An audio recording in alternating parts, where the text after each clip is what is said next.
A ver. Bueno, yo creo que sí se escucha bien, ¿verdad? Es que está muy chiquita la letra, va a caer. Gracias, José, con mucho gusto lo hago. Estimadas y estimados colegas, abogados y abogadas. Hace 2 días se cumplieron 57 años de celebrar el Día del Abogado en México, que fue instituido en 1960 por el presidente López Mateos. Les recuerdo que un 12 de junio de 1553 se estableció en la Nueva España la primera cátedra para la enseñanza del derecho en nuestro país. El día de ayer, mientras acomodaba cosas en la oficina, está hablando Moisés, me encontré con una vieja nota periodística de Jesús Silva Herzog Márquez, del 14 de diciembre del 2009, quien habla sobre la guerra justa al referirse al discurso del presidente Obama tras recibir el Premio Nobel de la Paz enorme. Y al leerlo, veo que Silva Herzog se formula las siguientes interrogantes. ¿Cómo se recibe un premio inmerecido en tiempos en que se atenta aparentemente contra los valores de ese premio? ¿Cómo puede celebrar la paz quien dirige una guerra? ¿Quién ha dicho al recibir un premio Nobel de la Paz que los instrumentos de una guerra tienen un papel para preservar la paz? Para responder a esas interrogantes que parecen encerrar grandes contradicciones, al hablar de la guerra en el Festival del Pacifismo acudí al texto del discurso y seguía Silva Herzog, que destaca cómo Obama fue construyendo razones sobre, comillas, la gravedad del poder, el carácter trágico de la historia, la dureza de las decisiones morales y al mismo tiempo trazar una ruta hacia la justicia asequible. Es decir, se destaca su capacidad para hacer embonar lo aparentemente incompatible, para encontrar equilibrios donde imperan absolutos y reconocen el amplio espacio de la paradoja en el territorio de los hombres. Fin de la cita. Las palabras de Obama me sirvieron de inspiración para aplicarlo al problema de la inseguridad provocada por el delito del combate a la delincuencia para garantizar la seguridad de la función del sistema de justicia penal y de los derechos humanos, que tiene que ver con la actual realidad mexicana y con el ejercicio del poder, en los que sin duda el papel del abogado es fundamental. Este símil de la guerra, propiamente dicha, con la lucha o guerra contra la delincuencia organizada, resulta muy interesante. En efecto, tenemos por un lado el delito que provoca afectaciones graves e importantes bienes jurídicos que requieren ser protegidos por el Estado y por el derecho. De ahí que se prohíban y sancionen penalmente las conductas delictivas, entre otros mecanismos de reacción social frente a dicho fenómeno, para garantizar tanto la protección de estos bienes jurídicos como la paz política y la vida ordenada en comunidad, que igualmente se traducen en afectaciones a otros bienes jurídicos igualmente importantes. Es decir, para lograr la convivencia pacífica que ha sido alterada por el delito, sobre todo por el delito violento, también se ha considerado conveniente el uso de medios de reacción, entre los que se encuentran el uso de la fuerza pública, que a su vez puede traducirse en violencia y por ende en una gran contradicción. Esta confrontación hace que la lucha contra la delincuencia, sobre todo la delincuencia violenta, se asemeje a una especie de guerra, y de ahí que en la jerga político-criminal se usen expresiones como guerra contra la delincuencia organizada, comillas, guerra contra las drogas, o lucha o combate contra la corrupción, etcétera, etcétera. Expresiones que por supuesto no han sido pacíficamente aceptadas, con los que se traduce una aparente incompatibilidad al querer combatir la violencia con la violencia. Pero desde casi siempre se ha considerado que el delito es un mal que se combate con otro mal, que es la pena. Y es evidente que hasta ahora esa idea no ha cambiado, aún cuando al lado de la pena se ensayen otras respuestas para ciertas circunstancias, como la de tenderle un puente de plata al que finalmente decide no apartarse de la norma penal, o la de seguir ciertas tendencias premiales a la de que o la de la conciliación o negociación.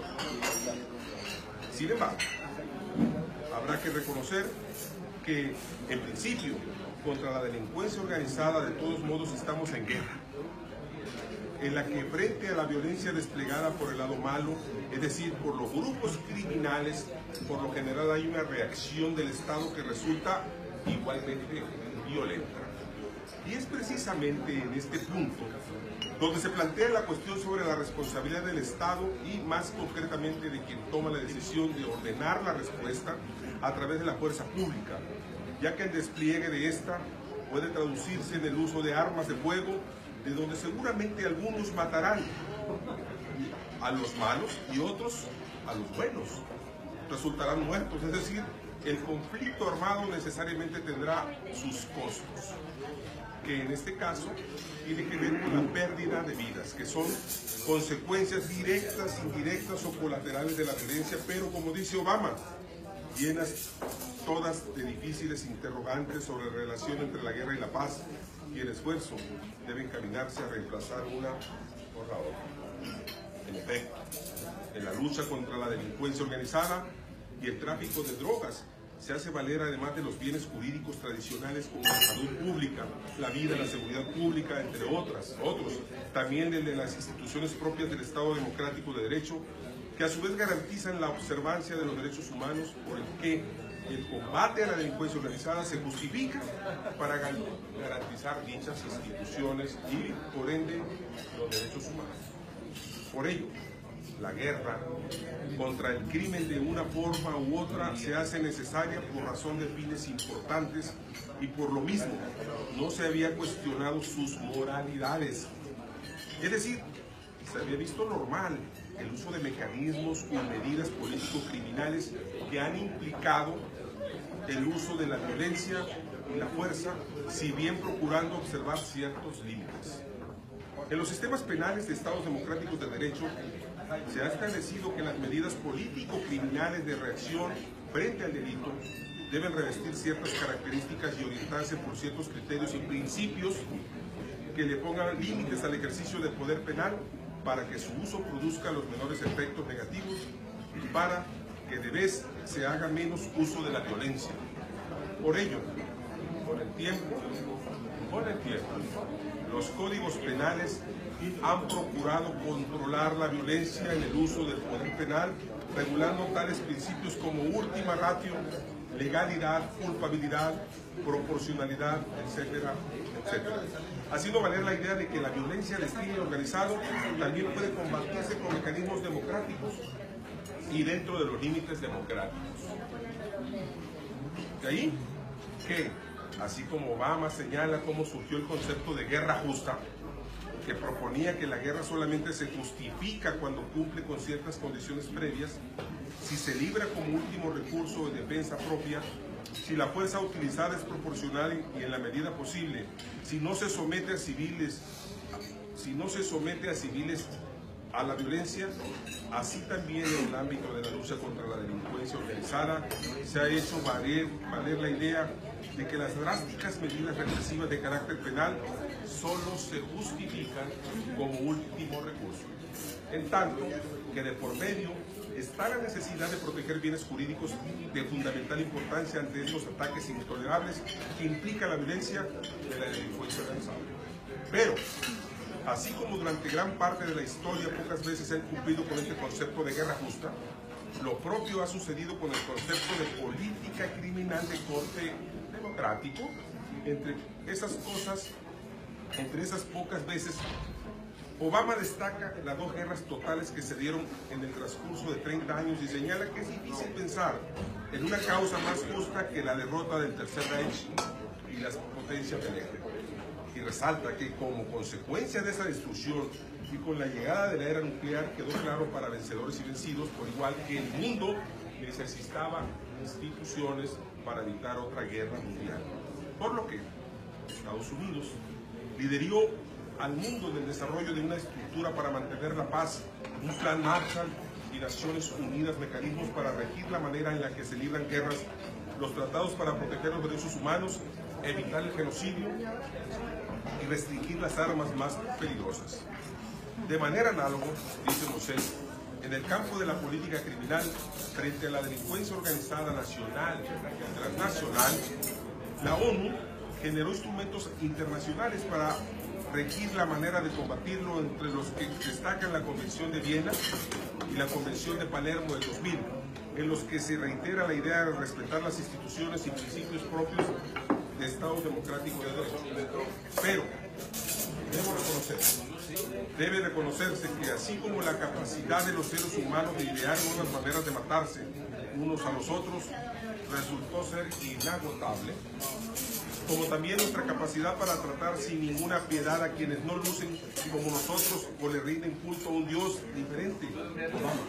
El fenómeno del Ikigai sigue evolucionando por razón de los propios avances de la ciencia y la tecnología, o porque el hombre ha ideado nuevas maneras sofisticadas de delinquir, con consecuencias también de mayores alcances, que a su vez ha motivado la búsqueda y el diseño de nuevas alternativas político-criminales, las cuales se han caracterizado por su mayor endurecimiento, incluso en detrimento de derechos humanos y de garantías.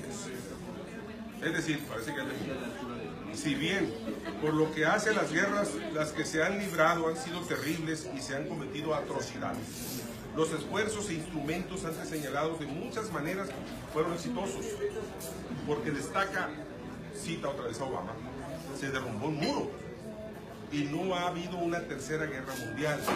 Asimismo, miles de millones han salido de la pobreza, los ideales de libertad, autonomía, igualdad y el imperio de la ley han avanzado a tropezones. Sin embargo, no todos los países del mundo pueden decir lo mismo por lo que hace a la lucha contra la delincuencia organizada. Aún no se ha encontrado el antídoto, subrayo, aún no se ha encontrado el antídoto que de manera eficiente funcione para erradicarlo y garantizar la paz. México ha tenido que adoptar los citados instrumentos internacionales que ya citamos, y con base en ellos ha implementado su política criminal frente a la delincuencia organizada. Incluso hay quienes atribuyen al gobierno de Felipe Calderón el inicio de la guerra contra las drogas, y al haber echado mano de las Fuerzas Armadas para ello, a pesar de que esta viene desde mucho antes, política que trajo como consecuencia la muerte de muchos miles de personas, tanto del grupo de los malos como del grupo de los buenos, y que motivó que el nuevo gobierno afirmara abandonar la política de guerra y aplicar una nueva política. Lo cierto es que, a la fecha, hoy, este resultado de consecuencias más negativas sin que el problema tenga visos de solución. Por el contrario, el problema se va agravando, sobre todo ante el peso de nuevas amenazas, como es el caso del terrorismo. Por ello, el terrorismo internacional. Por ello, el propio Obama advierte, el mundo quizá ya no se entremezca ante las posibilidades de guerra entre dos superpotencias nucleares, que la proliferación puede aumentar el peligro de catástrofes. El terrorismo no es una táctica nueva, pero la tecnología moderna permite que unos cuantos hombres insignificantes con enorme ira asesinen a inocentes a una escala numerosa. Es el caso, pues, de todo el terrorismo internacional, ¿no? Es innegable que el mundo vive actualmente momentos de grandes adversidades, colegas, y de incertidumbres, motivados entre otras razones por la forma de ejercer el poder, lo cual se somete a límites o se extralimita. México, dentro de este contexto global, tiene también sus propias realidades y sus problemas. Entre ellos destacan los que se vinculan con cuestiones de delincuencia, inseguridad, impunidad y corrupción, y por ende con justicia penal. Pero, parafraseando a Obama, comillas, a pesar de toda la crueldad y las adversidades de nuestro mundo, fin de comillas, nosotros los abogados no somos simples prisioneros del destino.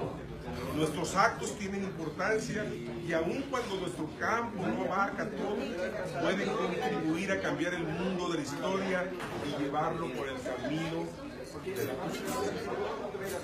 Sobre todo, nuestro principal instrumento es el derecho y el sistema penal, que se rige por el debido proceso legal, pues esto ha sido una de nuestras mayores aspiraciones. Pero dado que en los tiempos actuales se plantea el diseño de una nueva política criminal que tiene el propósito de no usar la violencia para combatir la violencia, porque ella genera más violencia, ya saben que quisiera terminar esta intervención justamente con las siguientes palabras del presidente Barack Obama, pronunciadas en el templo de Oslo, comillas: en la guerra de hoy mueren mucho más civiles que soldados. Se siembran las semillas de conflictos futuros. Las economías se destruyen. Las sociedades civiles se parten en pedazos. Se acumulan refugiados. Y los niños quedan marcados de por vida. Hoy se refiere también al tema de la frontera. No traigo hoy, dice, una solución definitiva a los problemas de la guerra. Lo que sí sé es que hacerles frente a esos desafíos requerirá la misma visión, arduo esfuerzo y perseverancia de aquellos hombres y mujeres que actuaron tan audazmente hace varias décadas. Perdón, está citando Obama. Y requerirá que repensemos la noción de guerra justa y los imperativos de una paz justa. Fin de comillas. Debemos comenzar por reconocer el difícil hecho de que no erradicaremos el conflicto violento de nuestra época, dice Obama. Habrá ocasiones en las que las naciones, cuando actuando individual o conjuntamente, concluirán que el uso de la fuerza no solo es necesario, sino también justificado moralmente. Hago esta afirmación consciente de lo que Martin Luther King dijo de esta misma ceremonia hace años. Otra vez comillas: la violencia nunca produce paz permanente. No resuelve los problemas sociales, simplemente crea nuevos problemas y más complicados. Fin de la cita. Como alguien que está parado aquí como consecuencia directa de la labor a la que el doctor King le dedicó la vida, soy prueba viviente de la fuerza moral, de la no violencia. Sé que no hay nada débil, nada pasivo, nada ingenuo en las condiciones y la vida de Gandhi y King. Termino. Límites de la razón. Pero en mi calidad de jefe de Estado, citando otra vez, que juró proteger y defender en mi país, no me puede guiar solamente su ejemplo. Enfrento al mundo como lo es y no puedo cruzarme de brazos ante amenazas contra estadounidenses. Que no quede la menor duda, la maldad sí existe en el mundo. Un movimiento no violento no podría haber detenido los ejércitos de Hitler. La negociación no puede convencer a los líderes de Al-Qaeda y también de nosotros a deponer las armas. Decir que la fuerza es a veces necesaria no es un llamado al cinismo, es reconocer la historia, las imperfecciones del hombre y los límites de la razón. Es el texto de Moisés.